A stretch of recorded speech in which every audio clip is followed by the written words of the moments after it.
the talk this morning, I'd like to address two things. One is, I understand last Sunday, is this true, Leslie, that you received an offering for the tsunami? Is that correct? And thank you so much. I know a lot of you have given to support that, and privately and also through the church.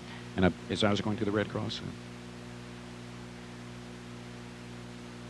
100% of what you gave last Sunday went to the tsunami relief. There was an interesting program on Larry King where he interviewed Deepak Chopra and asked him some rather direct questions, as did some people who phoned in. And what Deepak said I thought was important for us to look at. What he says is that the earth is a living thing. It's a living organism, and it responds to us and to our consciousness. He's saying that, is it possible that the consciousness of the human race is causing the earth to, as somebody said recently, be angry? You know, the sea is angry. If you watch the movie What the Bleep Do We Know, then you begin to understand that our thoughts create things. It can move matter. And so if that's true individually, then our collective thoughts can also cause things to happen. So Deepak says that, is it possible that our consciousness and the turbulence in our consciousness has caused the turbulence in the weather patterns? He said, Michael Lerner just referred to that. One of the very interesting things that happened with the tsunami is that no animals died. The elephants, the hares, the rabbits, the birds, they were so tuned in to the forces of nature that they escaped. They ran. Some of the elephants actually broke their chains and ran to a higher level in the mountainous area where the tidal wave could not reach them. And Deepak says that we've lost our connection. We've lost our feeling connection to the earth. And I guess, you know, since we don't work the earth like we used to when we were in agricultural society, we lose touch with the feeling of dirt and the plants and the animal life and all that occurs. He's wondering that, could our collective consciousness transcend? Can we move to a higher level of consciousness that would bring about a more peaceful pattern to our lives personally, and of course also to the world? A caller phoned in and said to Deepak, the question is, do you have any advice for the masses exactly how to keep the consciousness a little bit more balanced? And Deepak answered, it's a very good question. The Gaia hypothesis says that nature does have a mind, that the globe is conscious. So the idea here is that if we quieten the turbulence in our collective minds and heal the rift in our collective soul, that we could have an effect on nature's mind.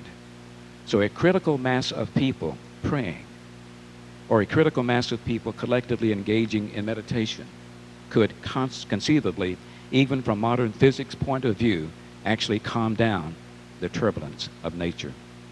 And there are precedents for this, he says, in all religions, that when you pray, that you are quieting your mind, and you go into a deep silence. You change the way nature behaves. That it's not a cause-effect relationship. It's the inseparability of one's consciousness that manifests itself in all creation. I would like just to ask all of us that the greatest gift that we can give is not just our money. Certainly that's needed, and that's going to go, and the American people are responding very generously. But what if we also decided that the song that we sing every Sunday and end our service with, let there be peace on earth and let it begin with me, be something that we seek to live every single moment. To have peace in our own consciousness, peace in our own body, peace in our own households. Now, I get a thing called the Education Link from the Association of Unity Churches. It's a quarterly magazine that I started when I worked there. And this issue is on peace. One of the interesting things is that there's a page where a family can commit to living peacefully. And if you'd like to see that, I may copy it and bring it for you next Sunday. But what if your family just agreed? We're going to respect each other. We're going to listen to each other. You know, we're going to learn how to negotiate and find a win-win situation and give up any feeling of hostility or anger, and let our home be a peaceful place. Let our church be a peaceful place. Let our community, our school become peaceful. And then I believe that the earth and the world will all respond, because that's the way it works. The turbulence and the confusion in our own mind causes turmoil in society. And we have the joy of being the ones that hold this great message for the world and to demonstrate it through peace. If you care to, we have a 9 o'clock class, but we also have a 9 o'clock meditation room. And should you decide to come early next Sunday, go to that room and sit with others who might like to join with you and just pray for peace. If for nothing else, just sit there together and hold a peaceful consciousness. That's 9 o'clock every Sunday morning. If you come at 9:30, that's fine too.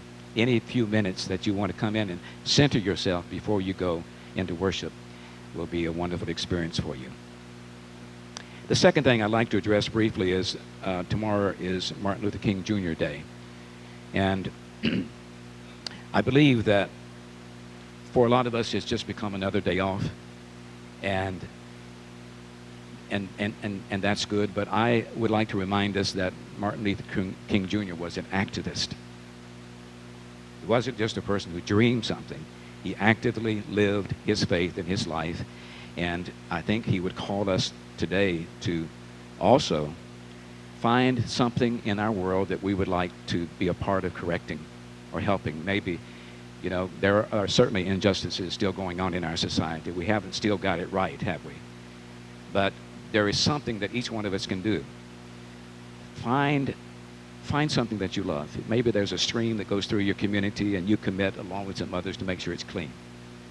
That it's going to be good water, that fish can live in it and that birds can drink from it, and you're going to commit yourself to that. Maybe there's something else in your community, in your school, or in your life that you want to commit yourself to. But I think we honor King best when we decide that we're going to not just sit around, but we're going to find something that we can stand up for and speak for and do something about to make the world a better place. Well, this morning we're going to talk about being on the journey. We're all on a journey. We know that. And we go through life, and we go through stages of life, and we come to a place where sometimes we said, man, I wish I had a road sign. I wish somehow or the other somebody would tell me which direction to take. Now this was a car full of nuns driving. The sister that was driving had not driven in a long time. And she's driving down the road, and she's going pretty fast, and the policeman pulls her over. And he looks at her, and he says, sister, he says, you were going 95 in a 55-mile speed zone. She says, no, I'm not. I'm following the speed sign. She pointed to a sign that said SR 95. He says, no, sister, that means State Road 95. That's not the speed sign. That's the name of this road. And he looked in the back seat, and there were some nuns back there that had their fingernails dug into the car seats, and their eyes were wide open. And he says, what's wrong with them, sister? She said, well, we just came off of SR 138. Don't we need some direction sometime? I mean, just think about our lives. If only God, if you would just show me where to turn, what to do, which way to go. You know, I'm confused here. I don't know what to do. And sometimes we get stuck in doing the same old, same old. Sort of like stuck in a rut. If you go to Alaska, what's interesting about Alaska, there's a lot of roads not paved. And what happens is in the wintertime, it'll get warm on some days, and it will rain, and the roads get muddy. And you get your car in there, and you can go, but you're about half tire deep. So you dig a pretty deep rut as you go. And then that night, the road freezes. And the next day, it may still be frozen because there might have been a cold front to come through. There's actually a sign on one of those roads in Alaska as you enter into it, where there's a lot of ruts. It says, choose carefully the rut that you get in because you're in it for the next 50 miles. Is that the way your life is this morning? Do you feel like you're in a rut? If there was just some way you could get out of it, get out of debt, get out of a relationship, get healthy, get healing, get life, get more vigorous, get more energy. But, you know, the thing is choice. As John says, we choose the rut that we're in, and we choose to either stay in it or to move out of it. And that's about life's journey, to be able to find the courage to move over to another rut, to another way of doing things. But sometimes we just get in that rut and we determine that we're going to ride it out, whether it's 50 miles or 150 miles. We're just going to stay in it. We're not going to change. You find out sometimes on this journey of life, though, that it's not the original destination that you had in mind that's so exciting, but something that's surprising. We call that serendipity. Those things that we couldn't quite predict. Somebody comes into our life, some event happens, and all of a sudden, This that was over to the side is much greater than that which we were going for. I'd like to share with you a story from the Bible. It's from 1 Samuel chapters 9 and 10. And as I read, I want you to think about your own life and whether or not you've got stuck in a rut or are you willing to change directions. There was a man of Benjamin whose name was Kish, son of Abel, a Benjamite, a man of wealth. And he had a son whose name was Saul, a handsome young man. In fact, there was not a man among the people of Israel more handsome than he. He stood head and shoulders above everyone else. Now the donkeys of Kish, Saul's father, had strayed away. So Kish says to his son Saul, "Take one of the boys with you and go look for the donkeys." Now, in your life, has anybody ever asked you to do something that seems strange and so mundane as going looking for the donkeys? And you get up and say, "Oh, great, look what I've got to do today. I've got to go out here and look for those donkeys." Think of it, that the ordinary things of life, and we get set on it. That's my goal for today. That's my goal. Let's continue to read. So he passed through the hill country of Ephraim, and he passed through many other lands, including the land of Benjamin. That was a long way, but they still did not find the donkeys. When they came to the land of Zup, Saul said to the boy who was with him, "Let's turn back." You ever done that? Let's turn back. He says, "Or my father will stop worrying about the donkeys and start worrying about us." Now, this is an interesting point in our journey. Have there been times in your life when you said, "I quit. I'm going to turn around. I'm going to stop doing what I'm doing. I'm going to give up. We really don't like the trip that we're on and we decide to change directions." Or sometimes we just get so stuck in trying to achieve one particular goal that we're sort of like the donkeys with blinders on. We just keep going forward. But the young boy said to Saul, he says, "But there is a man of God in this town. He is a man held in high honor. Whatever he says always comes true. Let's go to him. Perhaps he will tell us about our journey." And Saul said, "Well, but if we go, what can we bring the man? For the bread in our sacks is gone, and there's no present to bring to such a holy man of God. How can we do this?" The boy answered to Saul, "Sir, I have with me a quarter of a shekel of silver. I'll give it to the man of God, so he can tell us our way." Saul said to the boy, "Good, come, let us go." So they went to the town where the man of God was. Now, they were willing to pay the price. They found a way to get the answer. And in our lives, on the journey of life, we've got to be willing to ask ourselves, am I willing to do whatever it takes to get what I say I want? Am I willing to go ask for guidance? Am I willing to go into a higher level of consciousness so that I can see this journey differently? Are we willing to pay that price? It's not always monetary. Sometimes it's just a consciousness or a shift in our thinking. So continuing to read, as they went up to the hill, to the town, they saw some girls coming out to draw water, and they asked, "Is the seer here?" They answered, "Yes, there he is, just ahead of you. Hurry. He's come down to the town because the people have a sacrifice today, and as soon as he enters the town, you will find him because he has to bless the shrine before they eat. For the people will not eat until he comes, since he must bless the sacrifice. Afterwards, those who eat with him are invited up. So go and meet him immediately." So they went up to the town, and as they entered, they saw Samuel coming out. This is the prophet Samuel. And they went out toward him to meet with them. Now the day before Saul came, the Lord had revealed to Samuel these words. He said, "Tomorrow, about this time, I will send you a man from the land of Benjamin, and you shall anoint him to be the ruler over Israel. And he shall save my people from the hand of the Philistines. I have seen the suffering of my people because their outcry has come to me." So when Samuel saw Saul, he remembered what the Lord said to him. "Here is the man of whom I spoke to you. It is he who will rule over my people." Then Saul approached Samuel inside the gate and said, "Tell us, please, where is the house of the seer?" And Samuel said, "I am the seer. Go up before me to the shrine." Now, anytime in the Bible, speaking metaphysically, you hear the words "go up," or somebody got up and moved to, they're talking about a shift in consciousness. They're talking about a higher level of perceiving life, a more divine, godly way of perceiving life. It's a movement in spirit, not just a physical movement. And that's what's required of us in our journey.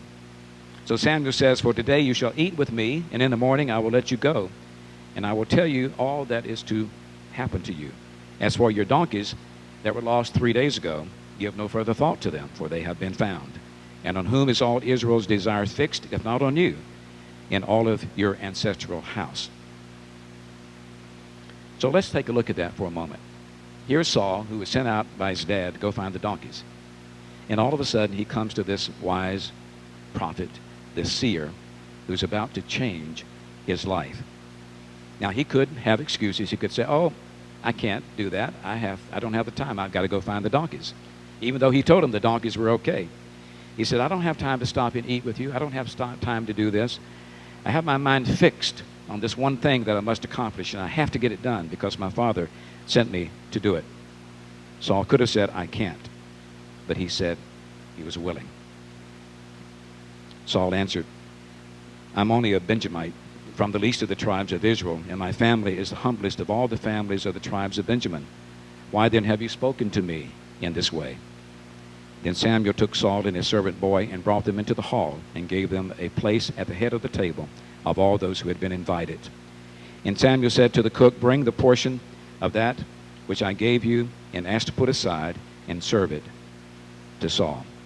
"See, what was kept is set before you," said Samuel. "Eat, for it is set before you at the appointed time, so that you might eat with the guest." So Saul ate with Samuel that day. When they came down from the shrine into the town, a bed was spread for Saul on the roof, and he lay down to sleep. Then at the break of dawn, Samuel called to Saul upon the roof, "Get up, so that I might send you on your way." Saul got up, and both he and Samuel went out into the street. Now Saul was about to become the first king of Israel. Samuel was the last prophet. The prophets pretty much ran everything, but he was about to anoint him as king. And spiritually, Saul means the action of the will. Metaphysically, the action of the will to accomplish something. Now, for you and I, in terms of our journey of life, whether we're in a rut or trying to move out of a rut, it takes willpower. We're going to stay where we are. We're going to keep on doing the same old, unless we make another choice, unless we're willing to change, unless we're willing to make the effort. See, we can't change anything by sitting home, as I have for the last 10 days, in bed with a head over our covers. How boring is that? How boring is daytime television, you know? You get so tired of all of that. And I couldn't wait to get up and get active again, because it's in our activity, it's in our willingness that things begin to move and shake and get it done. We can't get it done by sitting in front of the television set day in and day out. We've got to turn it off and step out into the world in action. And that's what Saul means. If we would just open ourselves up to the guidance of God that we know will lead us, that will say to us, "Don't worry about the donkeys, they're okay." Or whatever it is that you brought in this morning that you're worrying about. Say, let go of that. Let go of that. Trust that I'm going to provide for you. There is a mission that I have for you. Now, there's a plan that I have for you. I'd like to share with you from Jeremiah, the 29th chapter, the 11th verse says, "For I know the plans I have for you, says the Lord, plans for good and not for evil, to give you a future and a hope." Now, that's the message that we can get from this story and from this service today. God has a plan, and it's for good. It's not bad. None of that is going to happen to us if we keep ourselves centered on God. There's a wonderful book by Marcus Bach. Maybe some of you have read some of his writings. It's called The World of Serendipity. And that's what he's talking about. He's talking about those moments that occur in our life that we have not planned. And they happen to us, but if we're not listening to it, if we're not looking for it, if we're not open to it, we'll miss it. There's a wonderful story I've referred to before called The Princess of Serendip. And this princess experienced a lot of wonderful things that just occurred in her life without her planning for it. That's serendipity. Those wonderful moments when we are able to understand that there is a divine design that is going on in our life that we don't fully understand. We look at our lives and we look at some of those rough things that happened, and when we were going through it, we thought it was the worst thing in the whole world, and then 10 years later we look back and say, "Oh, that's wonderful. Thank God that happened, because it got me out of my rut. It got me into a new job, or it got me into a new relationship." But at the time that it happened, we thought it was bad. Let me tell you a story about a young boy, 19-year-old boy that had a very laborious job. He worked in a steel mill, and small scrap pieces or large pieces of steel he had to constantly move and stack and in place. And one day he drops one of those on his knee. And the boss says, you know, we need to get that x-rayed. So they sent him to the doctor to get it x-rayed. And the doctor looked at the x-ray and said, knee okay, not broken. And he wrote that on the bottom of the x-ray. And so the boy returns to work. Well, that same day, later on that day, there was a doctor, another doctor in the hospital taking a break. He goes into the break room and sits down at a desk and is going to have a little bite to eat, but he wants something to read, and all he sees is a stack of x-rays. He said, okay, well, I can practice. I can practice my reading of the x-rays. So he sort of shuffled the stack, and lo and behold, one x-ray dropped out. He said, okay, I'll look at this one. And he saw at the bottom of it, it said, knee okay, not broken. But he looked at it, and he discovered what he knew was that that knee had cancer in the bone. And he got the name of the boy, and he called him and said, you know, I just by accident came across your x-ray, and my reading of it tells me you've got cancer. Come in. We need to do something about that immediately. So the boy not only saved his leg, but also saved his life. Because of what? Serendipity. A by chance, supposedly a by chance happening of a man sitting down and an x-ray falling out and him being able to discover something that needs to be corrected. Now, in this princess of serendip, there's a word, and I did a whole message on this 3 or 4 months ago. Remember, it's abacatastasis. Abacatastasis. And if you were to go to the Unity Church of today in Warren, Michigan, you would see a poster with that word on it right over the water fountain. And it's there to remind people that sometimes in what we think is the very worst situation, God is present. God is working in that situation. And what's going to happen out of that, what you think is bad, good is going to happen. When we allow ourselves to open ourselves up to moving out of the rut and thinking that only good is going to come to our life. Only great is going to come to our life. Only love is going to come to our life when we are aligned with God's will. When we're able to allow ourselves to relax and not worry about the donkeys. Be willing to listen to another voice, a different voice that may come our way. This morning, if you walked in worried, feeling discouraged, feeling that your life is mundane and you're tired of it, know that through Saul we learn that if you're on one journey, there's a lot of grand opportunities to look to the right, to the left, look up and down, to go to a new level of consciousness where God can bless you, even through things that may appear to be difficult. Only 3 things are required. 1 is great expectations. What do you expect to happen every single day? The class is studying the power of intention. One of the men who was being interviewed in the movie What the Bleep Do I Know says that every day before he starts his day, he sets an intention for that day. And then he lets go of the intention so that God can surprise him. So he knows didn't happen because he made it happen, but because God made it happen because he set the intention. What if we intend that every day is going to be rich and wonderful and fun and lively, and that we're going to be prosperous and we're going to be healthy and we're going to be blessed, and we are going to meet some fascinating, wonderful people, and some great things are going to happen. I went to Scarrett College for Christian Workers and got my master's degree, and there was a hallway that you had to walk through to get to the quadrangle. And over this beautiful crab orchard, Tennessee crab orchard stone were the words, attempt great things for God. And as you came back the other way, though, it said, expect great things from God. That's it. What do we expect? Let's live with expectancy. Secondly, let's live with great sublimation. Great sublimation just means that we're flexible. We're willing to change. We're willing to give ourselves over to the leadership of God. We sublimate ourselves to the will of God. Literally live with great observation. Take the blinders off while we're looking for the donkeys in life. Be willing to observe who's around you, what's going on, the little earnings that you hear that tell you to call somebody, write somebody, make a right turn here, go do that. Those are ways that God speaks to us. Listen to your dreams. Listen to your thoughts. and find that wonderful place in life where you're not stuck in a rut, but God is blessing you through all of the wonderful experiences that happen around you and above you and below you, so that you could say today and every day, Abba Katastasis. And so it is. Amen.